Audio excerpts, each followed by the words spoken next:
Chidinma, this house is no longer yours.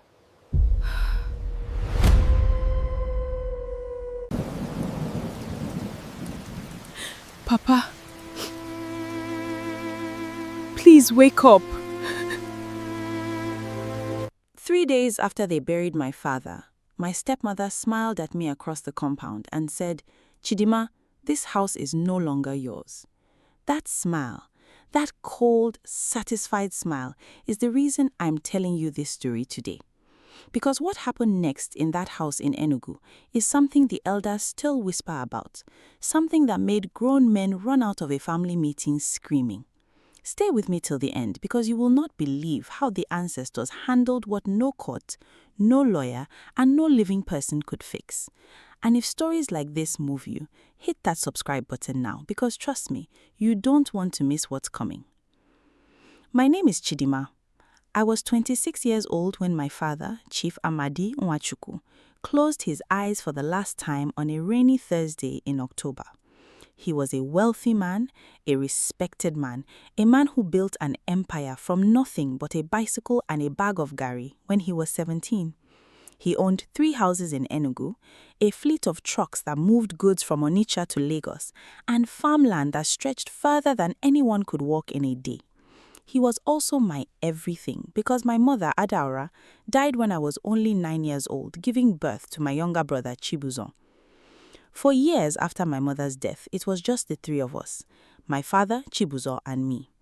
My father never remarried immediately. He said he was waiting for the right time, waiting for us to grow, waiting for his heart to heal. But loneliness has a way of making even wise men foolish. When I turned 16, he brought a woman into our home. Her name was Ngozita.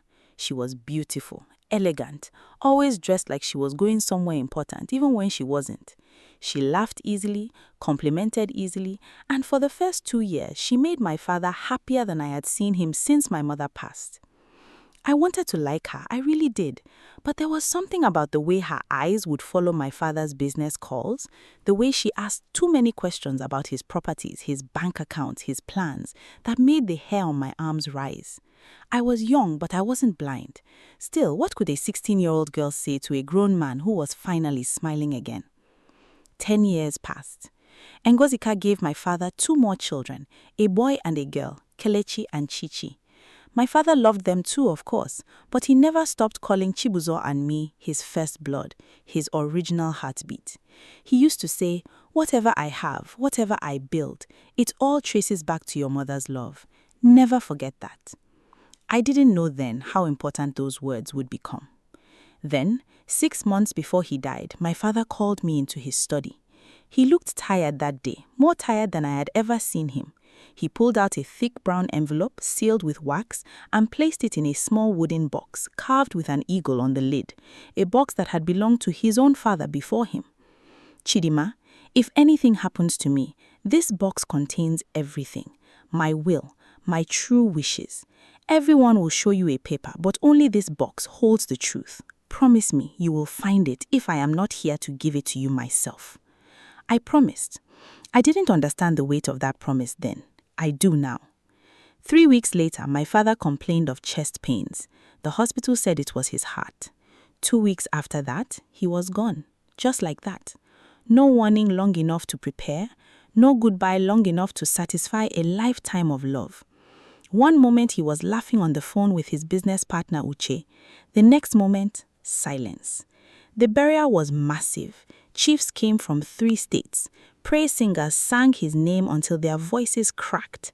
Ngozika wore white and cried so beautifully that visitors kept remarking on her devotion. I stood there in black, holding Chibuzo's hand and watching her cry, and something in my spirit refused to trust those tears. Call it a daughter's intuition, call it what you want, but grief, real grief, does not perform, and hers was a performance. 7 days after the burial, the family gathered for what they called the reading of the will. Ngozika sat at the head of the table, my father's chair, the chair none of us dared touch when he was alive, and unfolded a document typed on official letterhead. According to that paper, the 3 houses in Enugu belonged to her. The trucking business belonged to her. The farmland was to be split between her 3 children, including Chibuzo. But Chibuzo would only inherit if he remained loyal to the family, whatever that meant. And me? According to that will, I was to receive a lump sum of 2 million naira and nothing more. No house, no land, no shares in the business my mother's memory helped build. The room went silent. My uncle, my father's younger brother, Nkena, said what everyone was thinking. Amadi would never do this to his first daughter. Ngozika's face didn't flinch. She said this is what he wanted, sliding the paper towards us. It's signed, it's witnessed. If you doubt it, take it to court. That night, I remembered the wooden box. I searched my father's study. Nothing. I searched his bedroom, the one he shared with Ngozika, careful not to be seen. Nothing. I asked the house help quietly, and one of them, a young girl named Ijeoma, who had worked for us for 3 years, looked around nervously before whispering, "Madame packed something into a bag 2 days after your father died. She told the driver to take it somewhere at night. I don't know where." That's when I understood. The will Ngozika presented wasn't my father's true will. She had hidden the real one, the one in the eagle box, and replaced it with a forgery designed to steal everything from his blood children, while inflating her own inheritance beyond what any reasonable man would give a second wife. But knowing something and proving something are 2 different battles, and in a family with money, proof disappears faster than smoke in the wind. I want you to imagine my helplessness in that moment. I had no lawyer of my own. My father's longtime lawyer, the one who had drafted every document he ever signed, had died suddenly 2 months before him, of what the family was told was a heart attack in his sleep. Nobody questioned it then. Everybody questions it now. In his place, a new lawyer appeared at the will meeting, someone none of us had ever met, someone Ngozika introduced simply as the one who handled things after the old man passed. I had no document to challenge a forged will that looked official enough to survive scrutiny. I had a 9-year-old promise to a father who was no longer alive to defend himself, and I had a stepmother who now controlled every resource I would need to fight her. Chibuzo, only 17 at the time, wanted to go to the police immediately. I stopped him. Ngozika has been planning this for years, I told him. If we move carelessly, she will bury us the way she buried Papa's real wishes. He asked me what we should do instead. Honestly, I didn't know. My mind even drifted, briefly, to Uche, my father's business partner, wondering if he had been part of it too, since he handled the trucking accounts and had access to money that suddenly stopped moving the way it used to.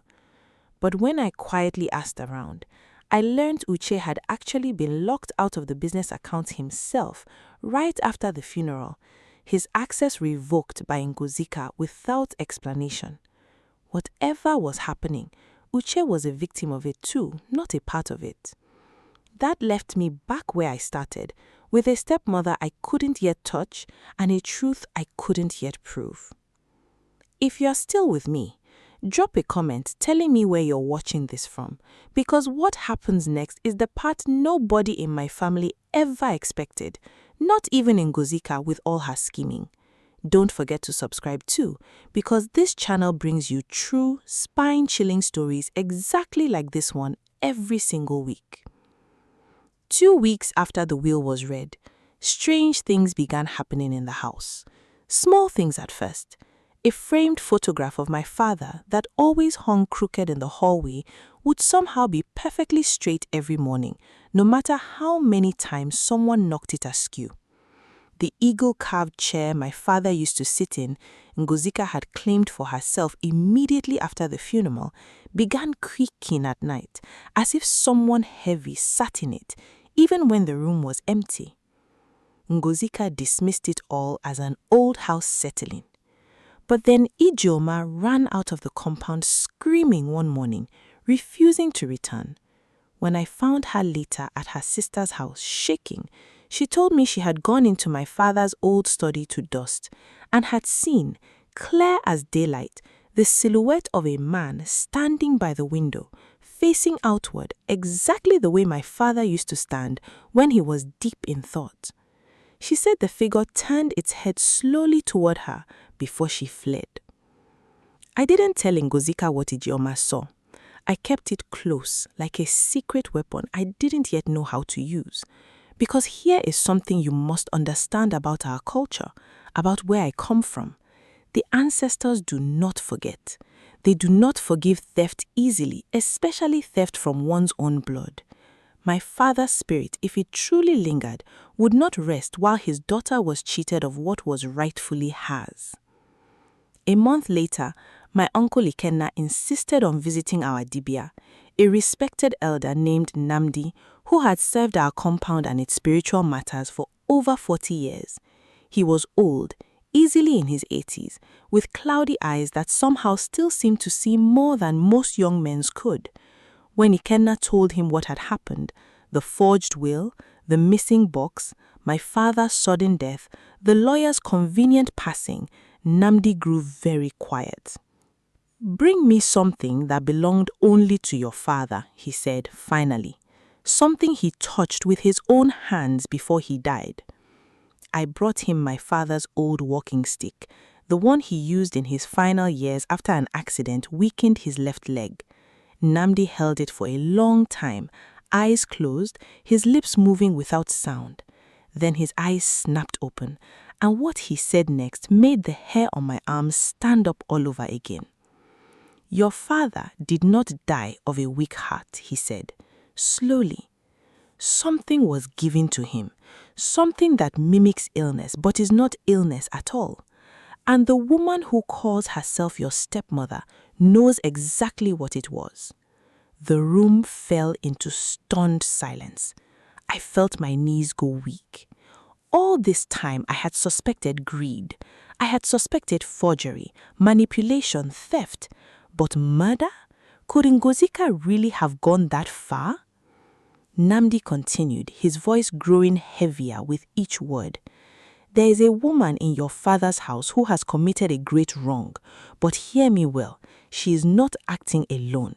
There is someone helping her, someone with knowledge of medicine, someone close to your family you would never suspect."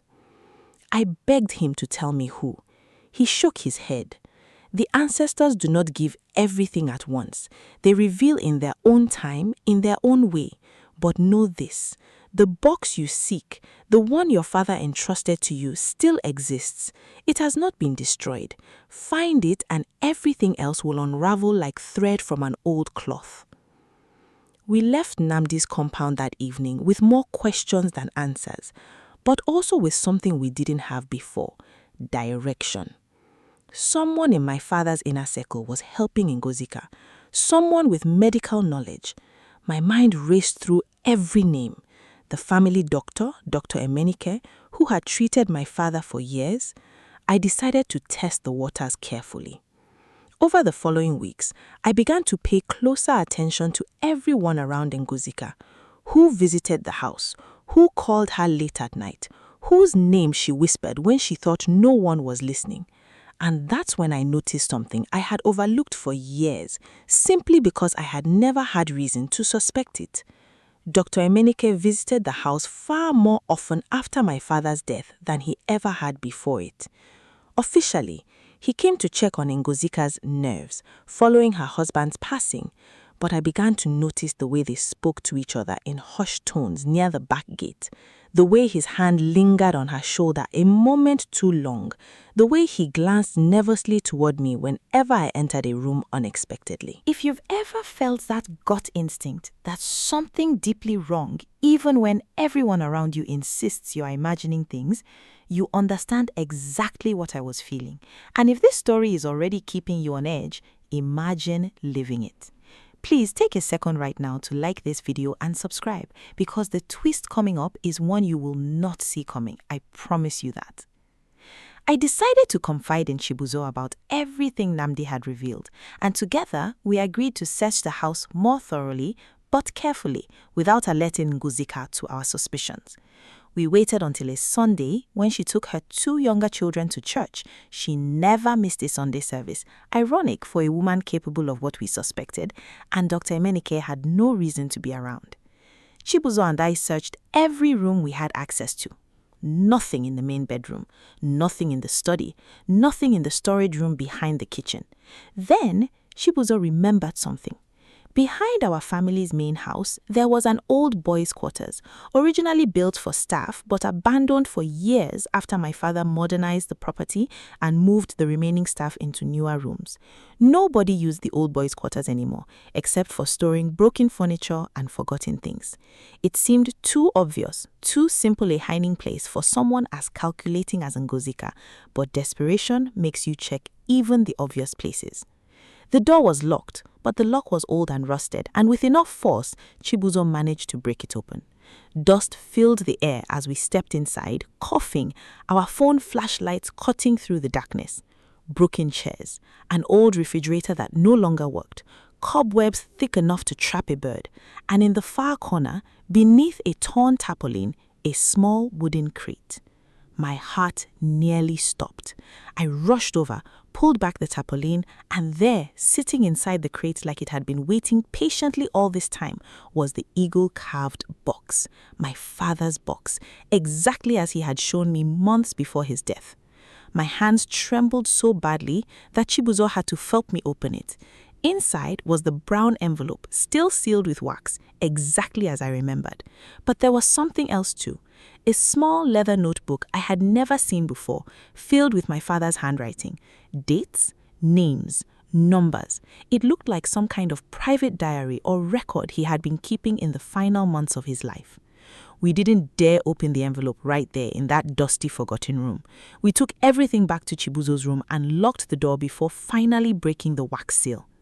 The will inside told a completely different story from the one Ngozika had presented. In my father's true will, the 3 houses were to be divided, one for Chibuzo, one for me, and one for Ngozika and her children to share equally. The trucking business was to be split 50-50 between Chibuzo and Guy, with a portion of the profits set aside monthly for Ngozika's children until they came of age. The farmland was mine outright in honor of my mother, who had originally inherited that land from her own father before marrying mine. It was fair. It was generous even to Ngozika. It was nothing like the forged document designed to strip Chibuzo and I of everything. But it was the leather notebook that truly changed everything. In it, my father had written entries dating back nearly 8 months before his death. The early entries were simple business notes, but around 6 months before he died, the tone shifted dramatically. He wrote about feeling suspicious of Ngozika's behavior, about noticing money disappearing from accounts she wasn't supposed to have access to, about overhearing a phone call where she mentioned the doctor and the plan in a tone that alarmed him enough to write it down. One entry, dated just 3 weeks before he died, chilled me to my core. It read, "I confronted N today about the missing funds. She denied everything, but something in her eyes has changed. I no longer trust the tea she prepares for me each night. I have started asking Ijeoma to prepare it instead, though N does not know this." A later entry, dated only days before he died, revealed something even more disturbing. It read, "Dr. E brought me a new heart tonic today. Said it would help with the tiredness. N insisted I take it every night without fail. I do not know why, but I do not trust it. Still, refusing a doctor's medicine before family would raise questions I am not ready to ask aloud. If anything happens to me, know that I suspected foul play long before it came and know exactly where it came from." My father knew. He knew someone was trying to harm him, and he had quietly switched one vulnerability for another, protecting himself from the tea only to be caught by the very medicine delivered by the man he trusted as his doctor. He had been quietly documenting everything, quietly preparing evidence in case the worst happened. The tragedy was that his suspicion came too late to save his life, but not too late to protect his children from beyond the grave. We took the notebook and the will straight to my uncle Ikenna, who nearly collapsed reading it. Together, we decided the next step had to involve both the law and, following Namdi's guidance, the deeper spiritual reckoning our culture demanded for such a betrayal. we're getting close to the twist you've been waiting for. But before we continue, if this story has you sitting at the edge of your seat, smash that subscribe button right now. You do not want to miss what happens when Ngozika discovers we found the box. We confronted Ngozika 3 days later in front of the entire extended family, exactly as she had done to us during the false will reading. My uncle Ikenna presented the real will, read it aloud for everyone to hear, then produced the leather notebook, reading my father's own words about his suspicions before his death. Ngozika's composed mask cracked instantly. She tried to claim the notebook was fabricated, that we had written it ourselves out of jealousy and spite. But handwriting doesn't lie, and several family members who had received letters from my father over the years immediately recognized his script. Then came the moment I will never forget as long as I live. My uncle Ikenna, watching her deny everything with such shameless confidence, finally said the words that broke the entire facade apart. Ngozika, we already know about Dr. Imenike. The room erupted. Ngozika's younger sister, Adaogo, who had been quiet throughout the meeting, suddenly burst into tears and admitted she had overheard Ngozika on the phone with Dr. Imenike weeks after the funeral, discussing something about making sure the tonic story stayed buried and the dosage working exactly as planned. She said she had been too afraid to speak up until now, afraid of what Ngozika might do to her if she exposed the truth. Ngozika, cornered from every angle, finally broke. She admitted through hysterical tears that she had indeed conspired with Dr. Imenike, who had access to substances that could gradually weaken a healthy heart while mimicking natural illness, substances he disguised as a harmless heart tonic he insisted my father take nightly in his final weeks. She admitted to forging the will with the help of a new lawyer she had bribed after my father's original lawyer died. A death that Dr. Imenike, we would later confirm, had also quietly engineered months earlier, afraid the old man might notice irregularities in Amadi's medical file. But here is where the story takes its most shocking turn, the one even I never saw coming. Ngozika revealed in her desperate confession that Dr. Imenike had not simply been her accomplice. He had been her lover for over 3 years, ever since she first met him during one of my father's routine hospital visits. Their affair started innocently, she claimed, but grew into something far darker when Dr. Imenike convinced her that my father's wealth could be theirs entirely if my father was simply out of the picture. It was Dr. Imenike's idea from the beginning, his knowledge, his access to medication, his patience in administering it slowly enough to avoid suspicion. My father hadn't just been betrayed by a greedy wife, he had been betrayed by a wife who had fallen in love with another man years earlier and had been secretly plotting his death with her lover the entire time, all while smiling at his side, cooking his meals, sharing his bed, bearing his children. The betrayal was so deep, so calculated, that even the family members who defended Ngozika throughout the ordeal went silent in horrified disbelief. This wasn't just theft anymore. This was murder, born from years of secret love and patient greed.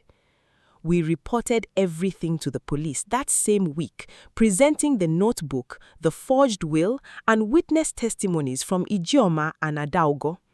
Dr. Imenike was arrested attempting to flee to a neighboring state. Under police questioning, he eventually confessed to supplying the substance and coaching Ngozika on how to administer it without detection, corroborating everything she had already revealed, including the death of the original lawyer, which he admitted to orchestrating quietly through a tampered prescription months earlier. But something else happened during this period that I still cannot fully explain with ordinary logic, something that convinced even the most skeptical members of our family that Nnamdi's warnings were more than superstition. The night before Ngozika's arrest, Ijeoma told us that she saw the same silhouette she had seen months earlier in my father's old study, except this time it appeared in Ngozika's bedroom, standing at the foot of her bed. Ngozika herself, before she was taken away by police, swore to family members that she had not slept a single night peacefully since my father's death. She said she constantly heard footsteps in empty rooms, felt cold hands brush against her neck in the darkness, and on 3 separate occasions, woke up to find my father's walking stick standing upright against her bedroom door, though no living person had moved it there. Whether you believe in the power of ancestors or not, something in that house refused to let the truth stay buried, just as Ngozika tried to bury my father's real will. The dead, it seems, have their own way of ensuring justice is served, even when the living try their hardest to prevent it. We're almost at the end of this story, but stay with me because the resolution is more meaningful than you might expect, and I promise you'll want to hear how everything settled in the end. The court case that followed took nearly a year to conclude. Dr. Emenike, given the direct evidence linking him to the poisoning method and the lawyer's death, received a lengthy prison sentence for murder. Ngozika, due to her direct role in administering the poison and orchestrating the forged will, received an equally severe sentence, though she maintained until her final court appearance that she had been manipulated by Dr. Emenike into believing love justified everything they had done. I felt no satisfaction watching her sentenced, only a heavy, complicated grief. She had, after all, been part of our family for a decade. Her children, Kelechi and Chichi, were my siblings by blood, innocent of their mother's crimes, now left without either parent in their lives. I made a decision that surprised even myself. Despite everything Ngozika had done, I chose to help raise her children alongside Chibuzo, honoring my father's original wish that his wealth and his family remain united rather than fractured by hatred and revenge. We restored the true will exactly as my father intended. Chibuzo and I inherited our rightful shares, and true to my father's wishes, a portion of the business profits was set aside monthly for Kelechi and Chichi until they came of age. It wasn't the outcome anyone expected when this nightmare began, but it felt, in its own complicated way, like justice tempered with mercy, exactly the kind of balance my father always tried to strike in life. Namdi, when we visited him one final time to thank him for his guidance, said something I will carry with me for the rest of my life. Your father's love for you was stronger than the grave, he said. Greed can build empires of lies, but blood, true blood, always finds its way back to the light. The ancestors do not punish out of anger. They protect out of love. Love that never truly leaves us, even after we are gone. I think about my father every single day. I think about the eagle-carved box he trusted me to find, about the promise I made to him without fully understanding its weight, about the quiet strength he showed in documenting his suspicions even as his own life slipped around him. He protected us even in death, even when he could no longer protect himself. That kind of love, I've come to believe, truly is stronger than anything greed or betrayal can build. If this story touched you, if it kept you glued from beginning to end, wondering what would happen next, please take a moment right now to subscribe to this channel. Stories like Chidinma's remind us that truth always finds a way to surface, no matter how deeply someone tries to bury it, and that the love of family, real family, outlives every lie told against it. Leave a comment below telling me what part of this story shocked you the most. Share it with someone who needs to hear it, and I'll see you in the next story, because trust me, there are many more waiting to be told.